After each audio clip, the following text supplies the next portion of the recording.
Hello, MAAR members. I'm your 2020 president, Kathryn Garland. I wanted to take a moment to say hello. I have missed seeing each and every one of you in person. I can't even tell you.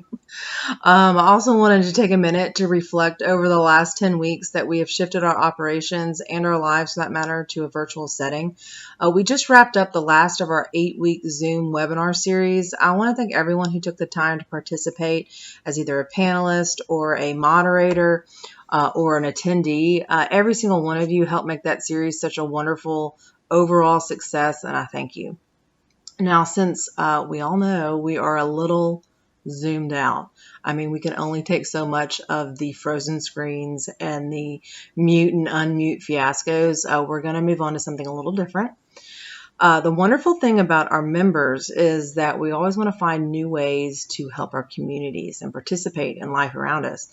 That's been hard on us, having to shelter in place for so long, but we know that it's been for the greater good. And, things aren't always about us, right? So I wanted to highlight a few things that have been happening recently. MAAR applied for and received an issues mobilization grant from Tennessee REALTORS for $2,000 to be used for a community project specifically impacted by the COVID-19 pandemic. We have partnered with the YMCA to provide 700 meals to Shelby County school children.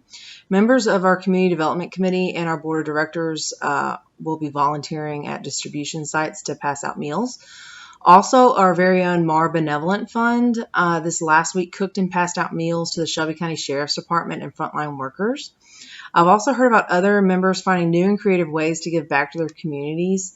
Jill White with Fast Track Realty, for example, had hand-carved wooden eggs delivered to her clients in the community. Jennifer Carsonson with REMAX recently made news by hand-delivering signs in the yards of healthcare workers to thank them for all their dedication during this crisis. We will be highlighting community projects over the coming weeks that our members will be involved with. So if you know of something encouraging that a fellow member is doing in their community, we want to hear about it. If you know of an upcoming community project, we want to hear about it. So please email communications@maar.org with that information. I have been so inspired by everyone who has suited up and showed up to keep our committees, webinars, classes, and association in general moving forward during this unprecedented time. I can't thank you enough for your hard work. I appreciate you, and I thank you for your commitment. I look forward to seeing you all in person soon when we can do so safely. Thank you, and stay well.